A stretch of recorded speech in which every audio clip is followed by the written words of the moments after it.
My name is Shelley. Welcome to this lesson on algebraic fractions. In this series, we have been going through the basic processes of working with fractions, and we are seeing how to apply them to algebraic fractions. By the end of this lesson, you will be able to find the lowest common multiple. We call it the LCM. To begin with, let's think of numeric fractions. Now you do know how to add and subtract fractions with numbers, but let's just refresh your memory with an example. I am going to add 3 divided by 5 and 2 divided by 3. But do you remember that we can only add fractions that are like? Fractions that are like are fractions that have the same denominator. Let me show you in a diagram. Here is a whole. This is 2/3 of the whole. And this is 3/5 of the whole. Now, to be able to add or subtract parts, all the parts must be of the same size. We can see that these shaded parts are not the same size. So, what should we do?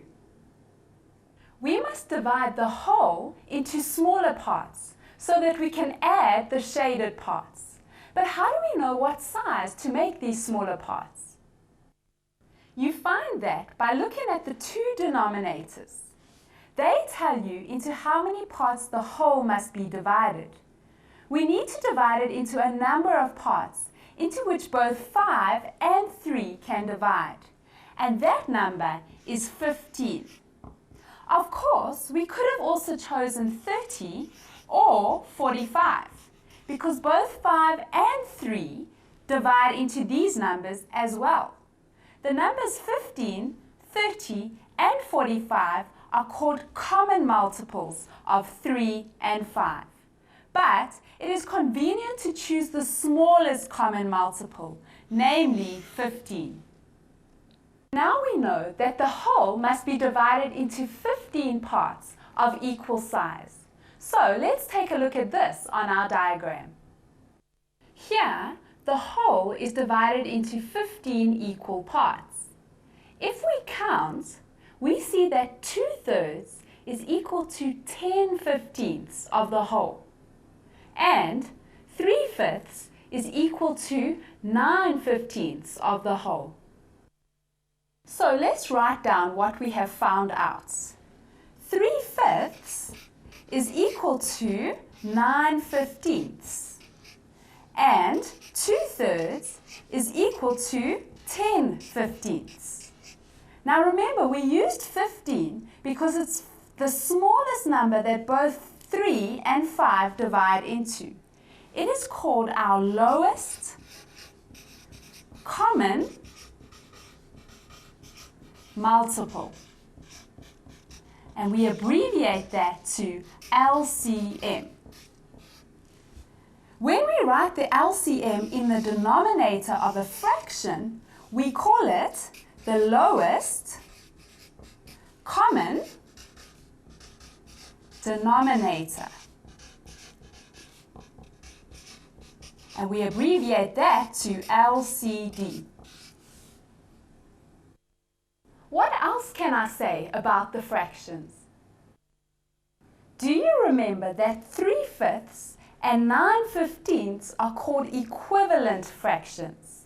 And 2/3 and 10/15 are also equivalent. Now that we have a common denominator, we can add the fractions. So, 3 divided by 5 plus 2 divided by 3 is equal to 9 divided by 15 plus 10 divided by 15. And this is equal to 19/15. Remember, when we are adding and subtracting fractions, we can only add and subtract like fractions. In other words, we need to find a lowest common denominator. Now, this also applies to algebraic fractions. Let us show you a few examples on how to find the lowest common multiple. Here are three numbers, 6, 5, and 9. Can you find the smallest number that they can all divide into? Of course, we can simply multiply 6 by 5 by 9 and get 270. But that does not necessarily give us the smallest common multiple. What we need to do is factorize each number. Now remember to use prime factors because this will help us to find our lowest common multiple easily. To find the lowest common multiple, let's write down the factors of our numbers. So we start off with 6. Now, we could have chosen 6 multiplied by 1, but those are not prime numbers. So let's rather write 2 multiplied by 3. Then we have 5. Now we don't have to write anything with 5 because 5 is already a prime number. 9, we could have written 9 times 1, but once again they're not prime numbers, so let's use 3 times 3.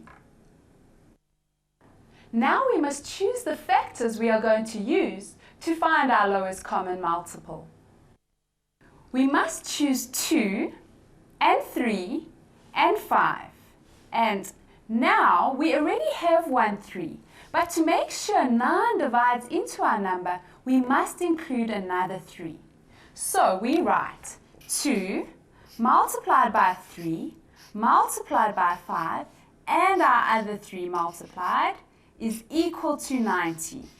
And that is our LCM. Let's do another example on finding the LCM. Find the LCM of 12a squared b squared and 18a to the power of 4 b c squared. Now look at the first one. Firstly, you need to factorize 12. But remember, you should only use prime factors. We say we are going to prime factorize 12.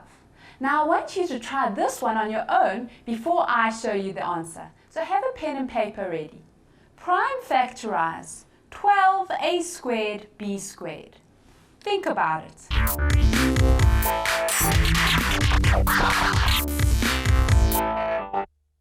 I hope that was easy. Let's see how you did. 12 is 4 times 3. But 4 is not a prime number. It is 2 squared. So we can write it as 2 squared multiplied by 3. And then we still have our a squared b squared. And this is our prime factorized form. Let's factorize our other number. I want you to try it again before I show you. Factorize 18a to the power of 4 bc squared.